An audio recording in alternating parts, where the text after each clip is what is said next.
Hello friends, आप सभी लोगों का स्वागत है आपके अपने YouTube channel math classes with Javed sir में। तो आज की क्लास में हम लोग डिस्कस करने वाले हैं 16 से 18 अप्रैल 2026 के इम्पोर्टेंट करंट अफेयर्स को। तो आप इस पूरे सेशन को लास्ट तक जरूर देखिएगा, और अगर आप हमारे इस वीडियो को पहली बार देख रहे हैं तो चैनल को सब्सक्राइब करना ना भूलें, ताकि हमारे द्वारा कुछ भी अपडेट किया जाए उसका नोटिफिकेशन आपको सबसे पहले मिल सके। और इस वीडियो का पीडीएफ आपको हमारे टेलीग्राम चैनल पे मिल जाएगा, जिसका लिंक इस वीडियो के डिस्क्रिप्शन में दिया गया है। आप उसे वहां से इजीली डाउनलोड कर सकते हैं। तो चलिए आज के सेशन को करते हैं स्टार्ट। आज का पहला प्रश्न है, अप्रैल 2026 में किसे बेल्जियम और यूरोपीय संघ में भारत का राजदूत नियुक्त किया गया? तो इसका सही विकल्प हो जाएगा बी, यानी प्रणय वर्मा को। तो अभी 1994 बैच के भारतीय विदेश सेवा अधिकारी और बांग्लादेश में भारत के वर्तमान उच्चायुक्त प्रणय वर्मा को बेल्जियम और यूरोपीय संघ में भारत का अगला राजदूत नियुक्त किया गया है। आपको बता दें फ्रेंड्स, वे बेल्जियम में भारत के दूतावास का कार्यभार संभालेंगे और इस प्रमुख कूटनीतिक पद पर भारत का प्रतिनिधित्व करेंगे। तो अभी इस प्रश्न में आपको इनका नाम याद रखना है, प्रणय वर्मा, जिन्हें हाल ही में बेल्जियम और यूरोपीय संघ में भारत का अगला राजदूत नियुक्त किया गया है। अगला प्रश्न है, अप्रैल 2026 में एनडीपीएस मामलों के लिए भारत का पहला एआई सिस्टम नेरेट एआई किस राज्य की पुलिस ने लॉन्च किया? तो इसका सही विकल्प हो जाएगा सी, यानी गुजरात पुलिस। तो अभी भारत ने अपनी तरह की पहली पहल में गुजरात पुलिस ने कृत्रिम बुद्धिमत्ता संचालित उपकरण नेरेट एआई यानी narcotics analysis and आरएजी based investigation tool launch किया है। आपको बता दें फ्रेंड्स, यह एक एआई रिट्रीवल एगमेंटेड जनरेशन तकनीक पर आधारित सिस्टम है, जिसे खास तौर पर एनडीपीएस एक्ट 1985 के अंतर्गत आने वाले ड्रग्स और नशीले पदार्थों से जुड़े मामलों की जांच को मजबूत करने के लिए बनाया गया है। और इससे फ्रेंड्स, गुजरात पुलिस की western railway police Vadodara division ने एक मुंबई आधारित एआई स्टार्टअप के साथ मिलकर इसे विकसित किया है। अच्छा, प्रश्न बनता है कि अब ये जांच कैसे करता है? तो फ्रेंड्स, जांच अधिकारी ना जब एफआईआर को सिस्टम में अपलोड करता है तो एआई उस केस का विश्लेषण करता है और केस की मजबूतियों और कमजोरियों को वो बताता है। यह जरूरी कानूनी कदम सुझाव भी देता है और कौन कौन से सबूत चाहिए चेकलिस्ट भी यह जारी करता है। ओके, और कोर्ट में संभावित बचाव पक्ष के तर्क भी यह बताता है। ओके, इससे फ्रेंड्स केस की जांच अधिक मजबूती होती है और दोष सिद्ध होने की संभावना बढ़ जाती है। ओके, तो इतना जानकारी आपके एग्जाम के लिए काफ़ी होगी। ओके, अगले प्रश्न में हम लोग चलते हैं। अच्छा, हम लोग अगले प्रश्न में जाने से पहले जो पिछला क्वेश्चन हमारा था गुजरात से संबंधित, तो गुजरात के बारे में भी हम लोग जान लेते हैं। तो अगर आपसे पूछा जाए कि गुजरात की स्थापना कब हुई थी, तो आपको ध्यान रखना है 1 मई 1960 ईस्वी में। गुजरात की राजधानी है गांधीनगर। गुजरात के वर्तमान मुख्यमंत्री हैं भूपेंद्र पटेल। राज्यपाल हैं वहाँ के आचार्य देवव्रत। लोकसभा सीटों की संख्या है गुजरात में 26। राज्यसभा सीटों की संख्या 11। विधानसभा सीटों की संख्या 182। राजकीय पशु है गुजरात का एशियाई शेर। राजकीय पक्षी है ग्रेटर फ्लेमिंगो। राजकीय फूल है गेंदा का फूल। राजकीय वृक्ष है बरगद। राजकीय फल है आम। राजकीय प्रतीक है भारत का राष्ट्रीय प्रतीक। और राज्य की सीमा कितने राज्यों से लगती है? तो 3 राज्यों से लगती है, जिसमें महाराष्ट्र, मध्य प्रदेश और राजस्थान। ओके, और गुजरात में स्थित राष्ट्रीय उद्यानों को भी डिस्कस कर लेते हैं। तो गिर राष्ट्रीय उद्यान, बांदा राष्ट्रीय उद्यान, समुद्री राष्ट्रीय उद्यान, ब्लैकबक राष्ट्रीय उद्यान कुछ गुजरात के प्रमुख राष्ट्रीय उद्यान है। ओके, और ये आप लोगों को जितना भाग सर्कल में दिखला हुआ ये है गुजरात राज्य का मैप। अगला प्रश्न है, हाल ही में हंगरी के नए प्रधानमंत्री के रूप में किसे चुना गया है? तो इसका सही विकल्प हो जाएगा बी, यानी पीटर मैग्यार को। तो अभी हंगरी के नए प्रधानमंत्री पीटर मैकगायर बने हैं। आपको पता था फ्रेंड्स, अप्रैल 2026 के संसदीय चुनाव में पीटर मैकगायर अपनी टीजा पार्टी के साथ बड़ी जीत हासिल की और लंबे समय से प्रधानमंत्री रहे विक्टर ओबर्न को हराया है। ओके, तो मेन पॉइंट आपको ध्यान रखना है, देश का नाम आपको ध्यान रखना है हंगरी, और हंगरी के नए प्रधानमंत्री कौन बने हैं, तो पीटर मैकगायर, और वे किस पार्टी से बिलोंग करते हैं, पार्टी का नाम भी आपको याद रखना है, तो टीजा पार्टी।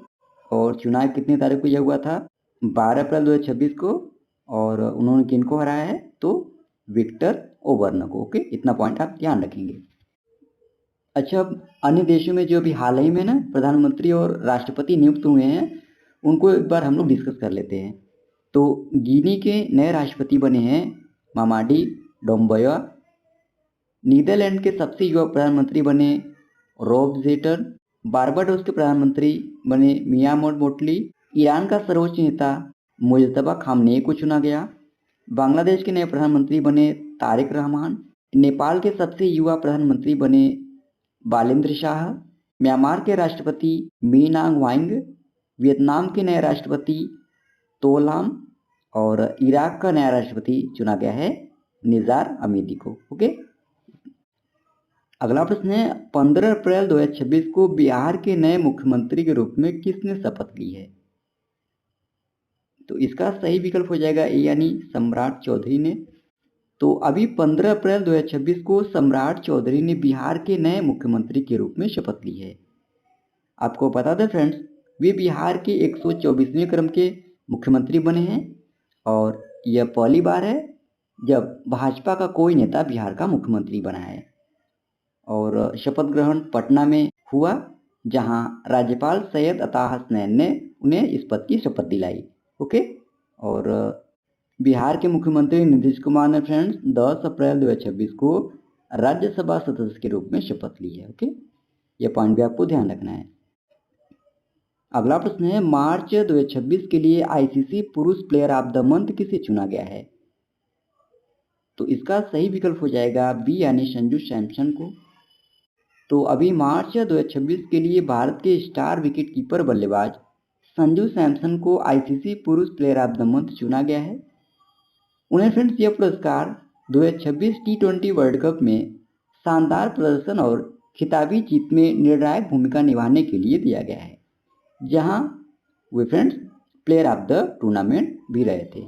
ओके, तो इस पुरस्कार का नाम आपको ध्यान रखना है, आईसीसी पुरुष प्लेयर ऑफ द मंथ, जो किसे चुना गया है मार्च 2026 के लिए, तो संजू सैमसन को। ओके, और वहीं फ्रेंड्स ना महिला विजेता की अगर बात करें, यानी महिला वर्ग में यह पुरस्कार किसे मिला है, तो मार्च 2026 के लिए महिला प्लेयर ऑफ द मंथ यह न्यूजीलैंड की प्लेयर मेली केर को चुना गया है। ओके, तो पुरुष वर्ग में आपको ध्यान रखना है किसे यह पुरस्कार दिया गया है, आईसीसी पुरुष प्लेयर ऑफ द मंथ का पुरस्कार तो संजू सैमसन को, वही महिला वर्ग में न्यूजीलैंड की प्लेयर मेली केर को दिया गया है।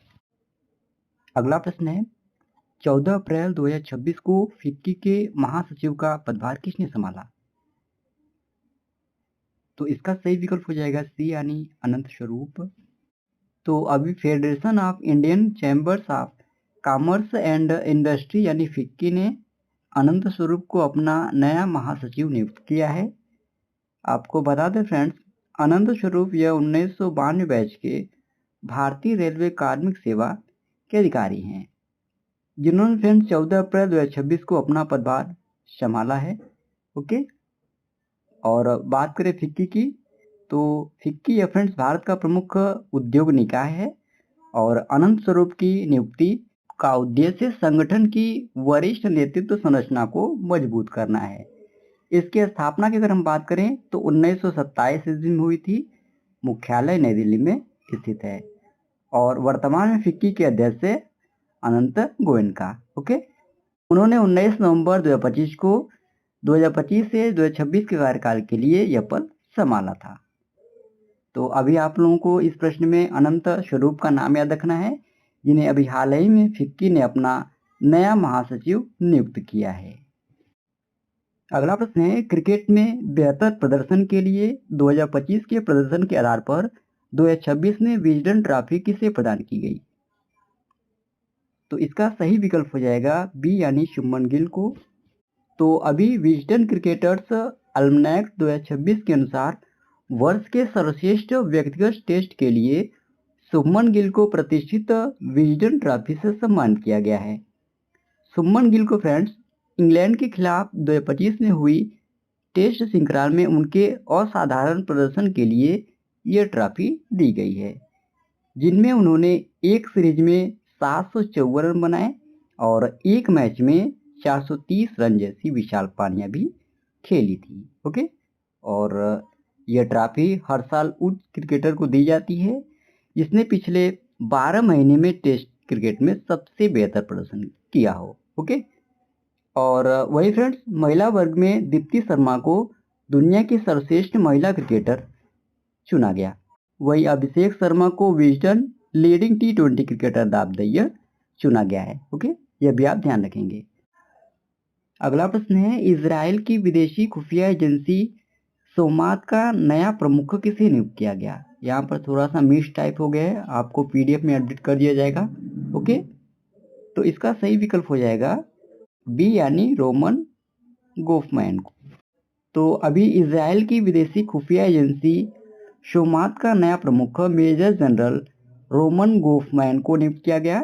इनकी नियुक्ति फ्रेंड्स इजराइल के प्रधानमंत्री बेंजामिन नेतन्याहू द्वारा की गई और यह फ्रेंड्स जून 2026 से यह पद संभालेंगे और वर्तमान प्रमुख डेविड बार्निया का स्थान लेंगे। ओके, और उनके कार्यकाल की अगर हम बात करें तो सोमात के प्रमुख के रूप में उनका कार्यकाल 5 वर्ष तक होगा। ओके, अगला प्रश्न है, प्रधानमंत्री नरेंद्र मोदी ने अंबेडकर मेमोरियल ग्लोबल लाइब्रेरी का उद्घाटन किस शहर में किया है?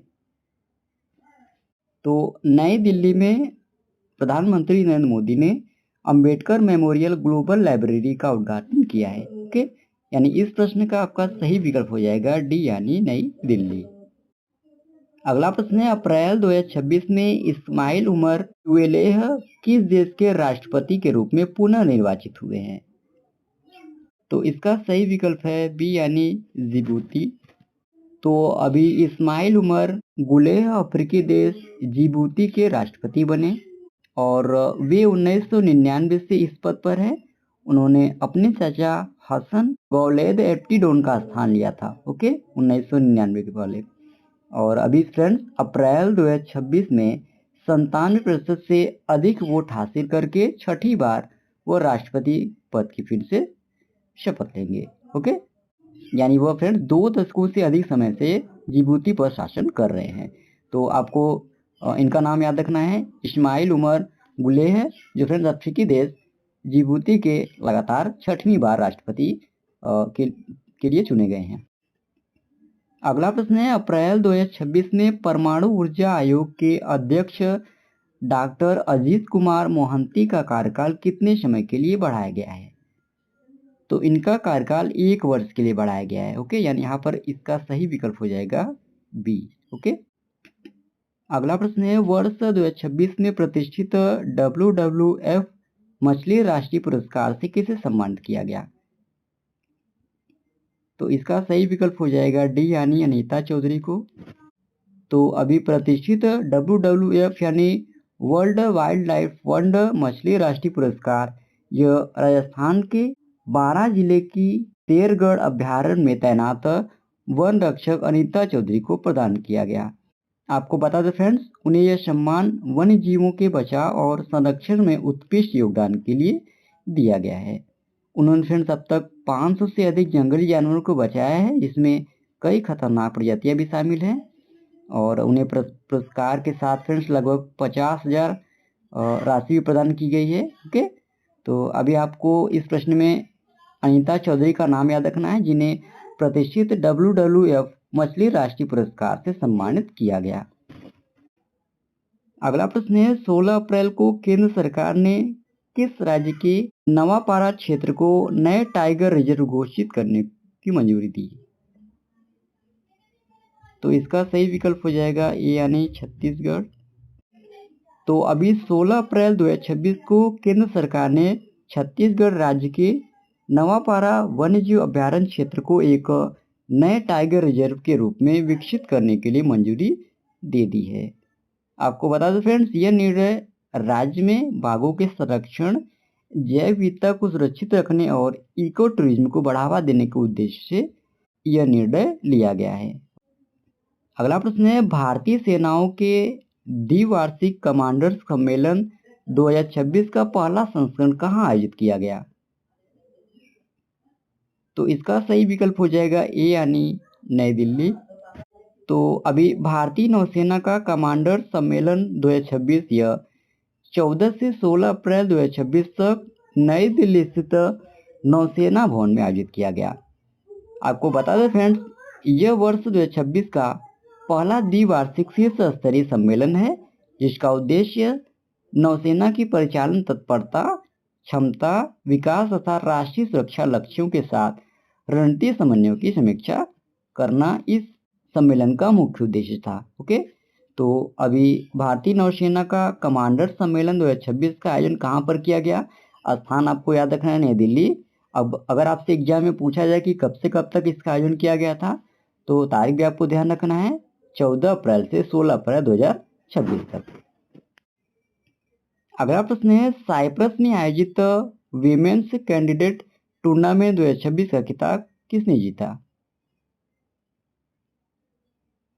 तो इस किताब को जीता है आर वैशाली ने। ओके, यानी यहाँ पर आपका सही विकल्प हो जाएगा सी।